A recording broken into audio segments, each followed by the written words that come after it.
sommes au centre de la baie de Seine, plus précisément à Port-en-Bessin, où géographiquement c'est un port très intéressant, parce qu'au large, ce sont les meilleures épaves à mon goût, plus poissonneuses, où il y a vraiment un très gros échantillonnage, liberticide, barges, routes flottantes, etc. Bon bah impeccable, l'eau, hein. Le ciel est très dégagé, ça ventile encore, ça commence à ventiler un petit peu, mais bon on va y aller, hein. Ouais. La prévision météo marine de ce matin au sémaphore de Port-en-Bessin, avis de gros orages, indice 3, et sous orage des vents de 100-110 km/h de sud-ouest, sachant que chez nous le sud-ouest c'est du vent de terre. La décision de pêche va être la pointe de la Percée jusqu'à la pointe du Hoc, cette fameuse pointe du Hoc, où l'année dernière, à la même époque, où l'eau était particulièrement claire, j'ai découvert une barge de débarquement où il reste que les deux moteurs, avec plein de balles, des caisses éventrées. Et un petit peu plus loin, doit rester un ponton ou un reste de ponton avec des IPM, des câbles, des obstructions. Et ce qui est intéressant, c'est qu'il y a certainement une grue montée sur chenille avec tous ces engrenages. On voit bien ces engrenages. Et puis il y a plein de petits bars entre 1 kg et 2 kg qui passent en escadrille comme ça. Mais ce qui est intéressant sur ce secteur-là, c'est qu'on est donc au mois d'octobre et c'est le cabillaud. Et il n'y en a pas beaucoup. C'est des grosses pièces entre 8 et 10 kg. Et elles sont posées sur les IPM ou alors elles sont sous les IPM, sous les tôles. C'est assez sympa.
Nous sommes en novembre. Les températures se sont nettement rafraîchies et l'eau est très claire pour notre secteur de Manche Est.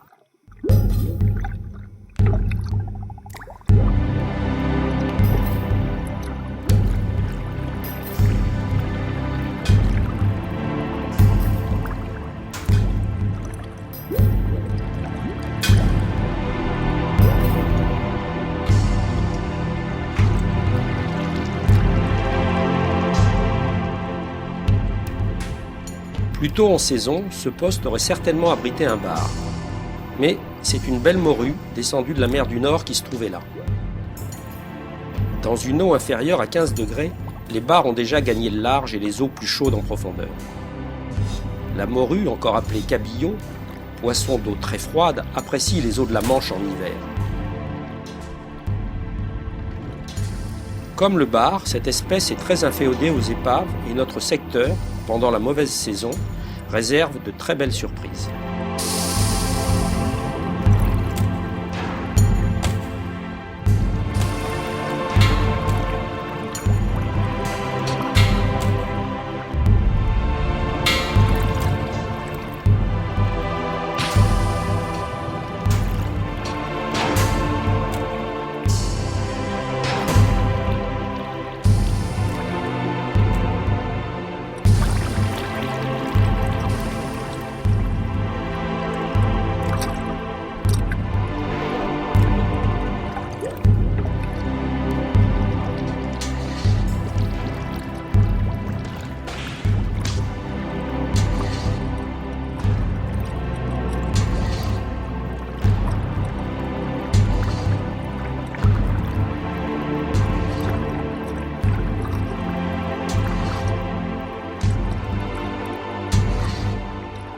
La morue n'est pas un beau poisson, aussi noble que le bar pour un pêcheur sous-marin.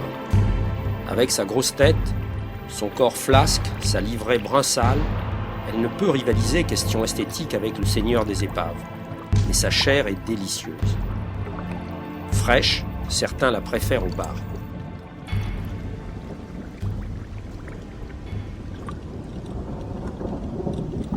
On a l'impression que l'orage nous suit. Salut Bruno. Bien. Et puis plus de vent. Je pense que ça va nous arriver dessus et là ça va souffler. On sera mieux, on sera plus en sécurité dans l'eau. Tu crois pas? Ouais, c'est sûr. Hein, on va pas mettre les pavillons là. Tout à l'heure on les a mis mais.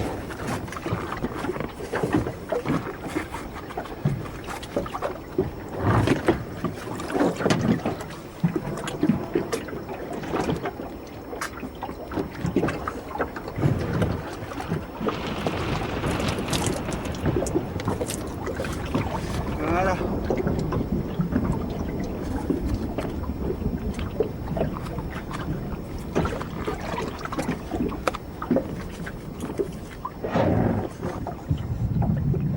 Ça fait longtemps qu'on avait vu ça, hein.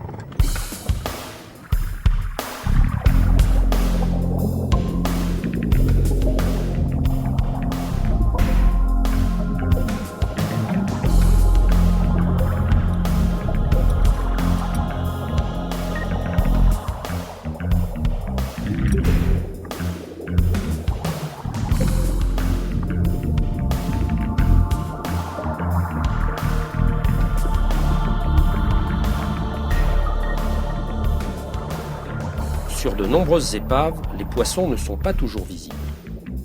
Et il vaut mieux connaître la topographie, les structures de l'épave, pour pouvoir les trouver.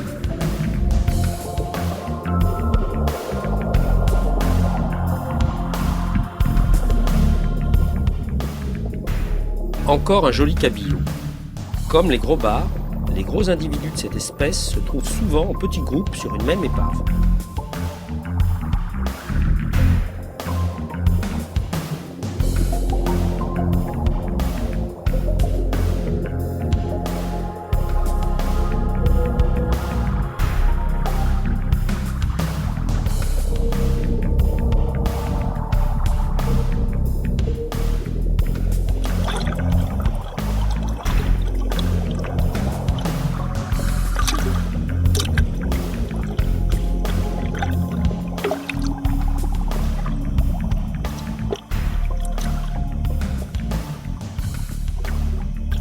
En Manche, le pêcheur sous-marin doit savoir s'adapter aux saisons et cibler les espèces les mieux représentées en fonction des températures de l'eau.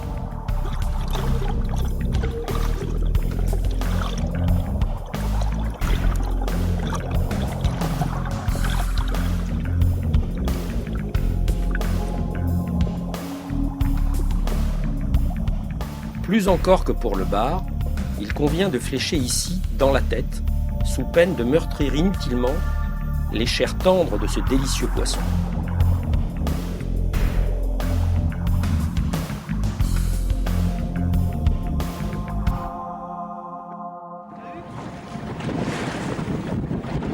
On voit bien.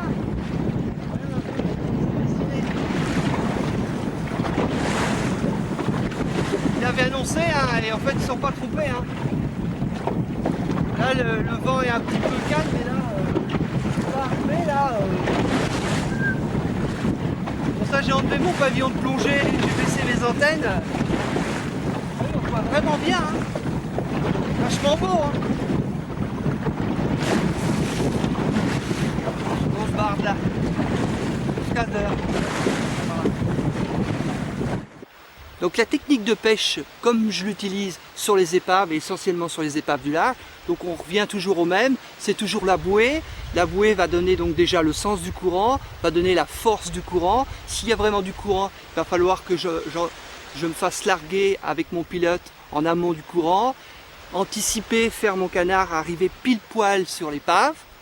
Mais bon, c'est pas tellement la technique que j'utilise, c'est vraiment c'est de la pêche à la coulée qui peut se transformer à la pêche au trou et qui peut encore une fois se transformer à l'agachon. Donc en fait, sur une immersion, on peut utiliser donc 3 techniques. C'est à peu près la pêche sur épave. Quand l'épave le permet, l'idéal, c'est d'aller poser directement son grappin sur les hauteurs de l'épave, là, sur ces grandes structures, tendre le bout, et là, on a le bateau qui est positionné juste au-dessus de l'épave. Alors là, c'est vraiment idéal pour faire de la pêche sous-marine, comme je le pratique.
Tu la connais les coutilles? Ouais. Qui est au cul du bateau là. Oh, elle était pleine de barres. Je suis arrivé un petit peu à côté, hein, il y a 6-7 mètres, j'ai pas pu tirer. Quand j'ai mis mon nez, ouais, il montait comme ça, il montait. Extra. Incroyable. Et je pense qu'ils sont créatifs et on pourra pas en faire beaucoup. Hein. On pourra en faire 2, 3, peut-être 4, mais ça m'étonne. Hein. Ils vont filer directement au fond. Hein. Il va falloir les attaquer à la fin profond. Hein. Il y a les contre-cales là, on les voit qui passent. On les voit qui passent dans les trous là. Et alors, la première image, elle était fantastique.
Quand on les sèche dans la tête, on peut enchaîner plusieurs poissons sur une même épave.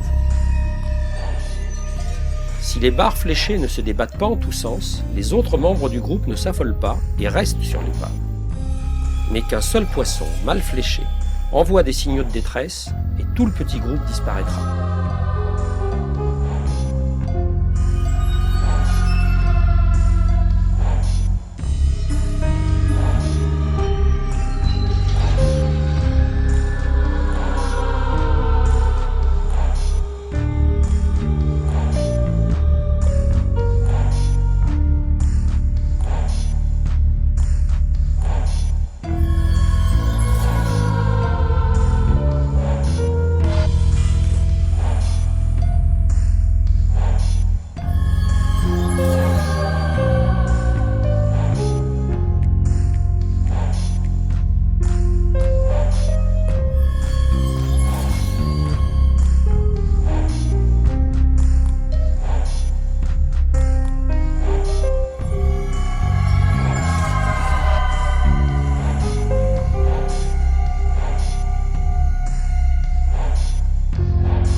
Comme on l'avait prévu, hein,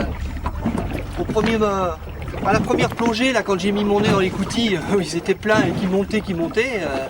T'as vu, au premier tir, il a fallu que je rentre complètement au fond. Et puis j'ai fait celui-là, hein, le poisson, hein, toujours bien tiré dans la tête. Hein. Et le deuxième, le temps de récupérer, après ils se sont calés complètement en bas. Là, il a fallu donc rentrer dans l'écoutille, passer cette espèce de gros cube, descendre où il y a tous les petits trous, là, les petits contreponts. Et puis il sortait comme ça. Et t'as vu, j'étais comme ça, juste là, les palmes en l'air, et je les tirais comme ça, paf, quand il sortait. Donc hop, l'attraper, ressortir de l'écoutille.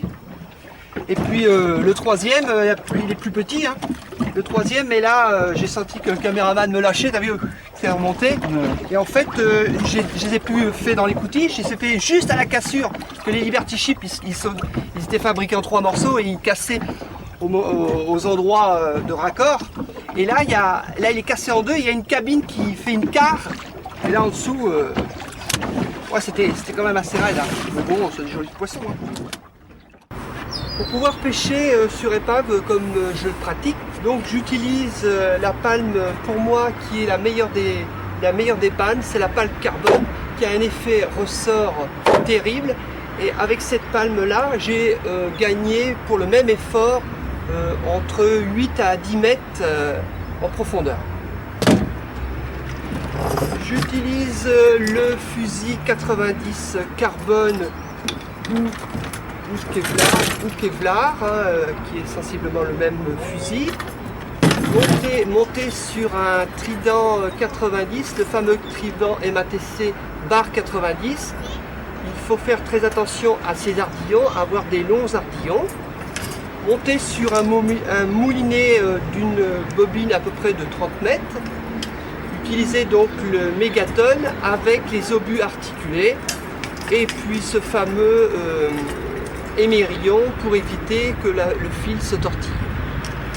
C'est à peu près l'arbalète idéale pour cette pêche. Quand l'eau est très claire, j'utilise ce fusil-là, toujours la même chose, même configuration, mouliné sans dos, d'une longueur d'1,10 m, avec des ardillons, des longs ardillons comme ça, pour éviter que le colin se décroche. Suivi donc très essentiel, c'est le lestage pour l'apnéiste, pour une combinaison de 6 mm 5 et un individu qui pèse 70 kg. La théorie était 1 kg par 10 kg, c'est-à-dire 7 kg pour 70 kg. Pour une pêche au-delà des 20 mètres, moi je préconise 5 kg pour être en apesanteur à partir de 18 mètres sur son épave et pour éviter de s'enfiler sur l'épave. Et le troisième point, qui est pour moi un point très essentiel, c'est les bouées, mouiller ses bouées sur son épave. Pour le chasseur, plus le chasseur utilisera de bouées, et meilleur ça sera, moins il se fatiguera et plus il pourra pêcher pointu sur son épave, sur l'avant, sur l'arrière, sur l'écoutille, sur le bâbord, le tribord, le treuil. Et là, donc, il utilise une bouée, 2 bouées, 3 bouées, les mouliner avec son plomb adéquat. Et en relais pour faire des petits mouillages, toujours pareil, petit moulinet avec petite bouée. Voilà. C'est à peu près le matériel pour la pêche sur épave, hormis la combinaison, masse, tuba, etc. Comme c'est de la pêche essentiellement au-delà des 5000, j'utilise donc un bateau armé 4e catégorie, un grand semi-rigide de 6,20 m, à V profond de l'avant jusqu'à l'arrière, pour pouvoir passer dans le gros temps. Il est propulsé par un 134 temps pour sa fiabilité, son économie, son silence qui est très important dans cette pêche, et c'est un moteur qui protège bien l'environnement en tant que non polluant. Et le 3e point, j'utilise le GPS associé à la cartographie, suivi d'un sondeur couleur de haute définition qui me permet d'entrer, de voir s'il y a du poisson sur épave ou pas.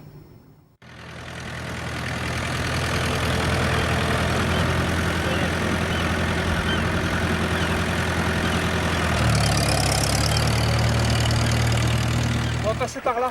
T'as vu, il y a un banc de sable là, et là.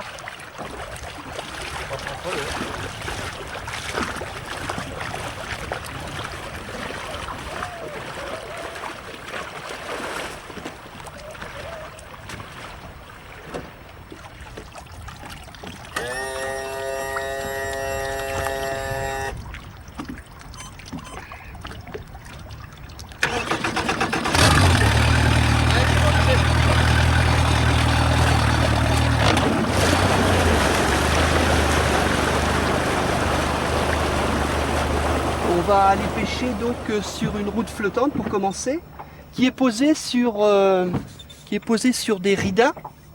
C'est de la pêche normalement, s'il n'y avait pas les ridas, entre 20, 21, 22, 23 mètres. Et comme les ridas remontent terriblement, en fait ça va être de la pêche entre 18 et 19. Et c'est une épave qui est excellente à barre. Je vais te faire voir sur la cartographie.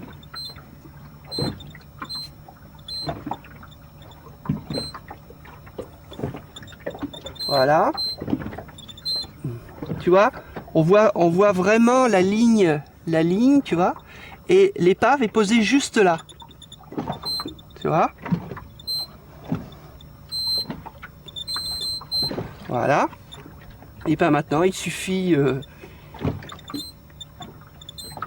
voilà, tac. Et, voilà, tu vois, il me donne que pour aller de Courseulles, il y a 19 km. Je me suis mis en kilomètres pour que ce soit plus simple pour moi. Et puis voilà, je fais ralliement au curseur, voilà ma navigation avec toutes mes données. Voilà, on peut y aller. Impeccable. Tu vois, ouais, voilà, on arrive au point là, donc après une navigation. T'as vu, la brume est tombée un tout petit peu. Donc, comme j'expliquais tout à l'heure, hein, on arrive sur 18 mètres. Voilà, là, on va toucher l'épave. Voilà. Voilà. Donc ça, c'est grâce au rida. À côté, on a très profond. Et puis là, sur l'épave, voilà, regarde l'épave, là, maintenant, qu'on touche bien. Tu vois, 16 mètres. Sur le haut, il devrait avoir 14 mètres.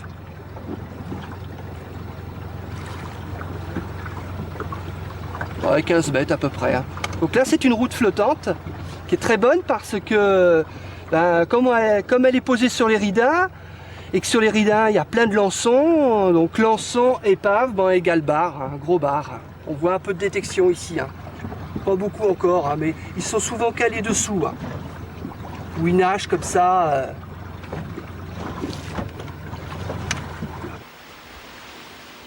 Il y a donc deux techniques. Il y a la préparation avant la pêche proprement dite. La préparation, c'est quand on arrive. Donc bien sûr, arriver sur son épave, arriver pile poil au point. Et après, c'est positionnement des bouées, qui est là très essentiel pour la réussite de la pêche sous-marine sur épave. parce que c'est le seul élément pour le pêcheur de se relier donc entre la surface et son épave, mettre une bouée voire deux, comme ça il peut anticiper, il peut plonger en se décalant à gauche de sa bouée, en alignant sa deuxième bouée, mettre sa première bouée dans l'alignement de son bateau, et ça c'est essentiel, il peut se déplacer en surface par rapport au fond. Et là c'est obligatoire et c'est vraiment la chose essentielle pour pouvoir bien gérer son épave. Une fois que les bouées sont positionnées, le bateau à les mouiller. Jamais mouiller son bateau sur l'épave, c'est le meilleur moyen de faire échapper tous les poissons. Donc mouiller son bateau à 10, 15, 20 mètres, pas trop loin parce que quand le courant va redémarrer, eh ben, ça sera difficile pour revenir. Voilà. Utiliser donc son ballon, ce qu'on appelle un pare-marée. Ce ballon-là va faire office, c'est lui qui va prendre toute la marée et le bateau va éviter de tirer sur son mouillage et de reculer et là de se retrouver à 50 ou 30 mètres de l'épave.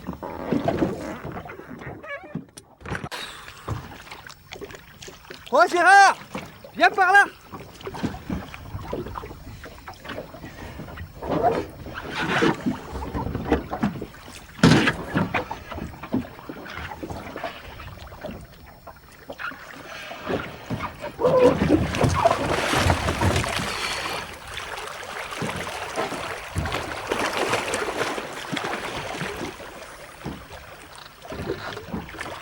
Vous êtes pêché, il y a du courant qui a démarré.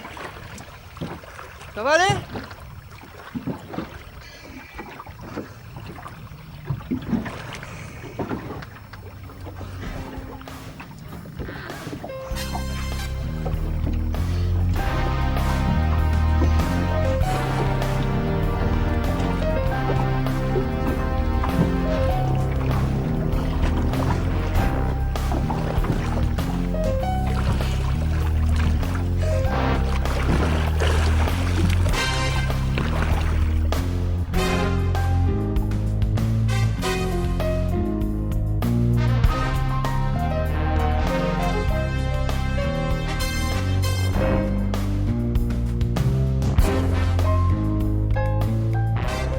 Toujours s'approcher le plus lentement possible, sans brusquerie inutile. Les poissons sont là, à moins de 2 mètres de la pointe de la flèche. Ne pas tirer trop vite, savoir attendre qu'un gros passe à portée, et le sortir de l'épave dans le mouvement, comme s'il nageait librement.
Quand on est un peu éloigné du bateau, on gagne un temps précieux en accrochant ses poissons directement sous la bouée. Mais attention à toujours leur passer l'accroche-poisson dans la gueule avant de retirer la flèche. Plus d'un pêcheur sous-marin a vu dans un dernier soubresaut un beau poisson lui échapper pour aller crever dans le fond et servir de nourriture aux crabes.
cette épave profonde, Christian sait qu'il va trouver de très beaux lieux jaunes.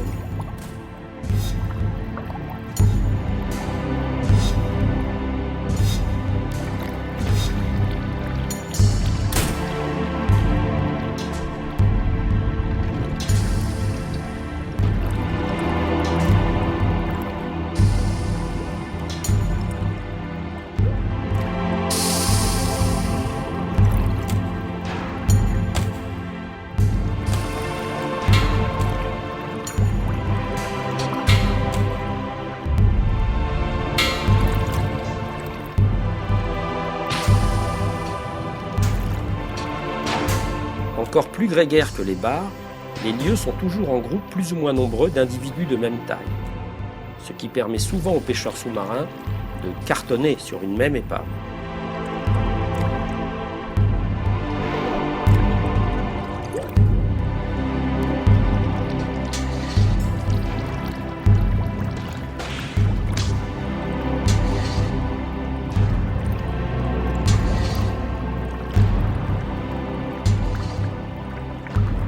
Toujours la même règle, la même discipline, ne pas tirer sur les premiers poissons aperçus. Savoir attendre qu'un gros arrive enfin à portée.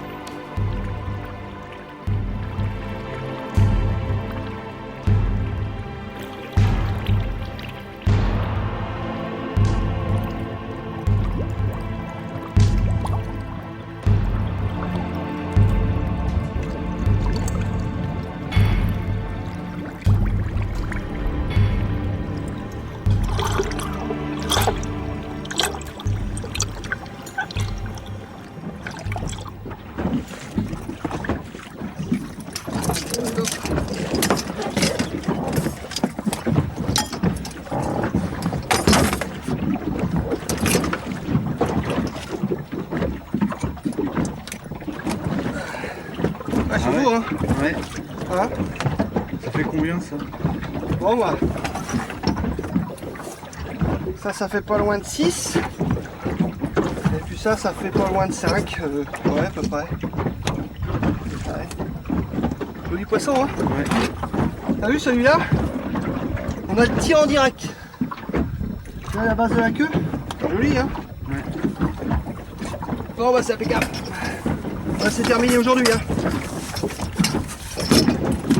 Voilà. T'as vu? Bon, ça, hein. Arrête, hein. Hein? On s'amuse pas, là. T'as vu le gros qu'il y a? Et là-bas, sur les ferrailles où j'étais, là, tu sais, par 22-23 mètres, là, il m'aurait fallu une deuxième bouée, là, pour pouvoir bien baliser où j'étais, où le ponton est complètement écroulé. Là, il y a plein de ferrailles, des IPM. C'est au plus bas du ponton, là. Et quand le courant redémarre, ça sort dans tous les sens. Il y a beaucoup du petit poisson. Et les gros, comme ça, passent en dessous les IPM. Oh. Et il aurait fallu une deuxième bouée parce qu'à chaque fois, j'étais mal positionné. J'étais à 3, 4, 6 mètres du coin. Avec le courant, c'était impossible.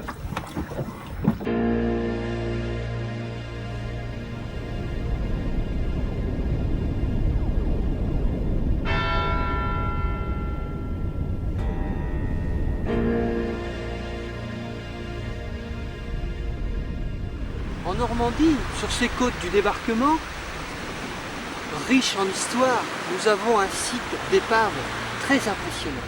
Pour en citer quelques-unes, les fameux Liberty Ships d'une longueur de 121 mètres, les barges de débarquement, les routes flottantes qui sont excellentes à barre, les grands pontons perdus dans le large au cours de leur convoyage, avec leurs remorqueurs et avec eux, les chars posés tranquillement sur le fond, colonisés par tous ces homards.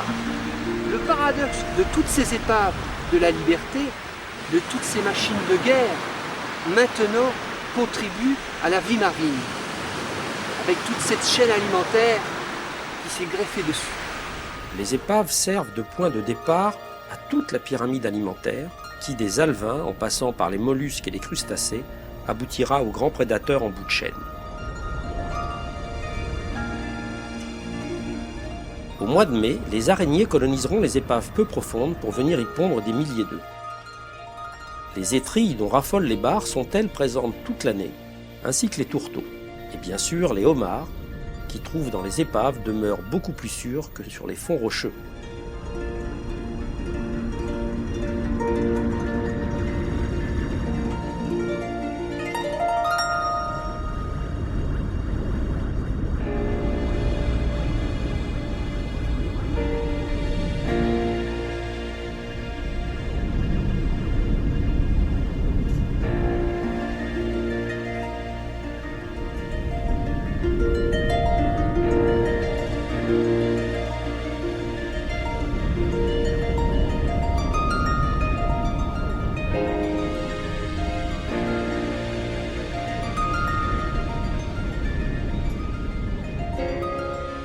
Les congres, eux aussi, y trouvent repère.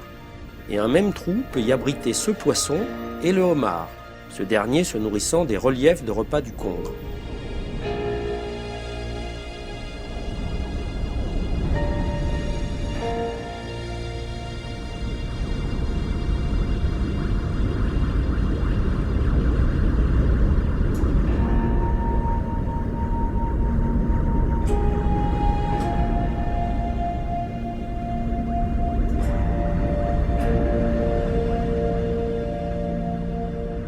Lieux, mulets, bars et morues peuvent en fin de saison, en même temps, être présents sur une même épave.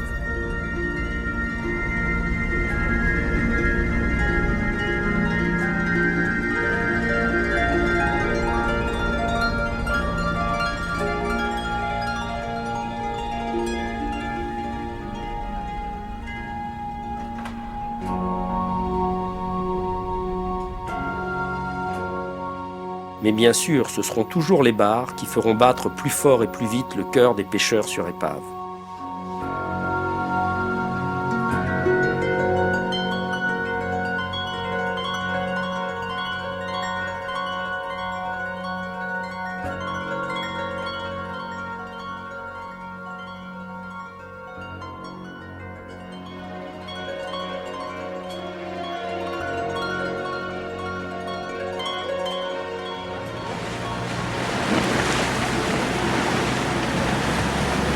Oh là, un dauphin là! Regarde, regarde, regarde, regarde, regarde!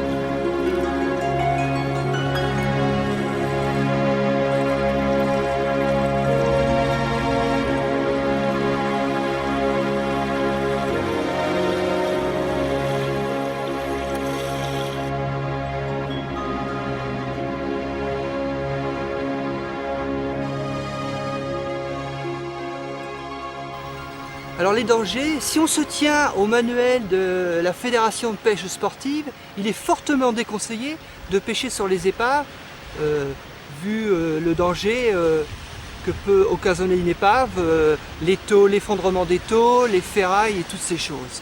Mais pour moi, c'est pas ça le danger numéro un. Chez nous, surtout en Normandie, compte tenu de la mauvaise visibilité, le courant, c'est les chaluts, les filets, les lignes à congre, tous les fils, tout ça, ça peut vraiment mettre en difficulté le pêcheur apnéiste. C'est ce que je dis toujours, le filet, on dirait que c'est un organisme vivant. Dès qu'on s'approche, on est aimanté, on peut être pris par la montre, le bord du masque. Donc un pêcheur apnéiste à une certaine profondeur, le couteau ne sert à rien, c'est fini. Le conseil que je pourrais donner, c'est éviter de pêcher fatigué, éviter si possible de pêcher sur une épave où il y a du filet, et surtout ne jamais pêcher sur une épave avec une très mauvaise visibilité.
T'as vu un peu?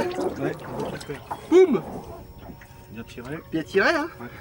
Vous voyez, quand on est arrivé sur la coque, hein, tu vois, c'est un Liberty Ship, encore un Liberty Ship qui est posé. Donc là, il est posé sur son bâbord ou tribord, je confonds un peu. Et donc on l'a attaqué là directement sur les trous du flanc de l'épave. Et en fait, ils étaient beaucoup plus loin calés dans le noir. Et au moment où j'allais décider d'arrêter, eh ben, il est revenu dans l'épave. Ouais, c'est ce moment-là. Il est passé comme ça. Puis bah, t'as vu, j'ai décalé l'arbalète, paf, impeccable. Hein, Ouais, bien tiré. super, hein. Là, c'est, je sais pas, moi, ça pèse, 4, non? ouais, 5 peut-être, non?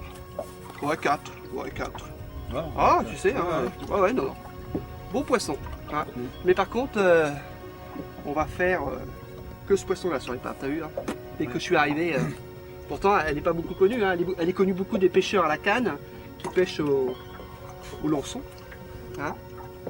Bon, bah, c'est bien. On remet en route, on lève l'ancre et puis on change d'épave, hein. On va se mettre sur une route flottante. Hein. Allez, c'est bon. Je suis tout seul à pêcher. Donc là, je vais arriver pile à mon point d'épave. Et quand je vais voir l'épave monter sur mon sondeur, je vais débrayer. Et à ce moment-là, je vais me mettre à genoux comme ça, prééquipé avec mon arbalète chargée. Et hop, je vais partir comme ça, comme si je plongeais d'un plot.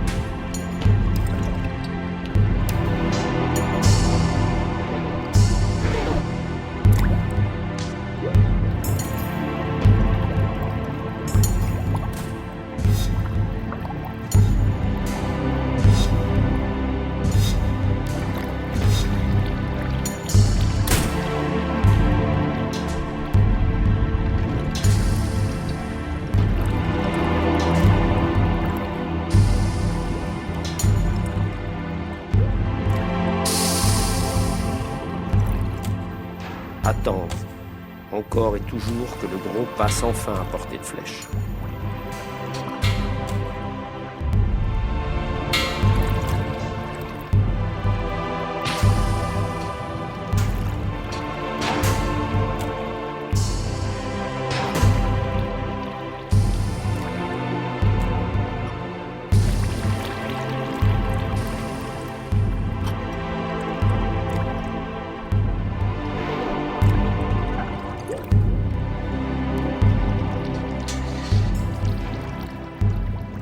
Ici encore, l'approche de l'épave doit être la plus discrète possible. Ensuite, ne pas se hâter. Ne pas tirer à la va-vite le premier poisson qui passe devant le trident. plus curieux sont les plus petits. Les beaux poissons ne viendront qu'ensuite, précautionneusement. Le chasseur apnéiste doit savoir attendre.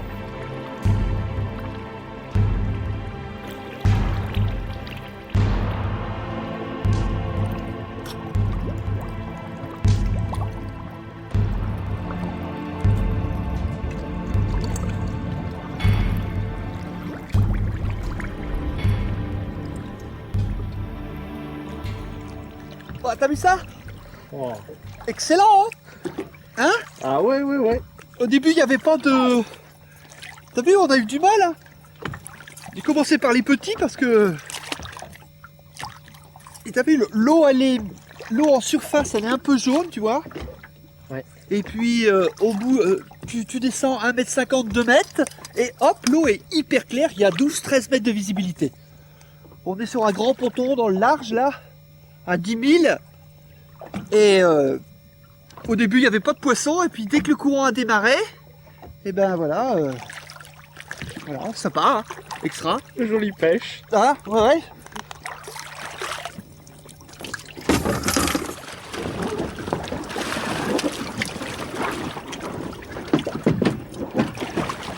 Wow. Belle belle. Belle baie. Attention. Ah, c'est beau ça, hein? Ça c'est joli. Hein. Ça c'est beau. Bon, j'ai galéré dans le courant là, les dernières apnées. Voilà. Hein? Et puis, incroyable, hein. Plus je tirais, et plus ils arrivaient, mais plus ils arrivaient en bas, si tu veux. Le courant forcissait sur l'épave. Tu sais, j'arrivais en feuille morte sur l'épave, c'est le courant qui me poussait dessus. Ah oui. Donc, mais les trous étaient, donc il fallait les contourner. Moi, j'arrivais sur les trous, j'étais oxy. Et puis hop, mais bon, ils étaient en bas, et puis de temps en temps, hop, ils montaient, et ceux qui arrivaient à monter, bah, tu sais, je tirais comme ça, hop, En bout de trou. presque en bout de fusil, hein, Ah oui. tu vois. Super. Ouais, beau, hein. Bon bah c'est bon, hein.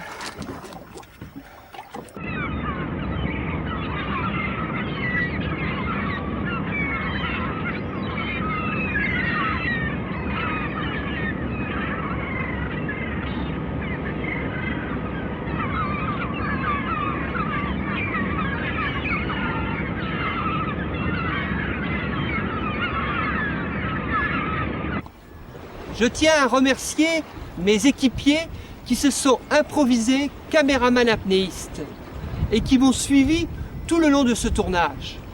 En espérant que ce film vous a plu, je vous souhaite une bonne apnée.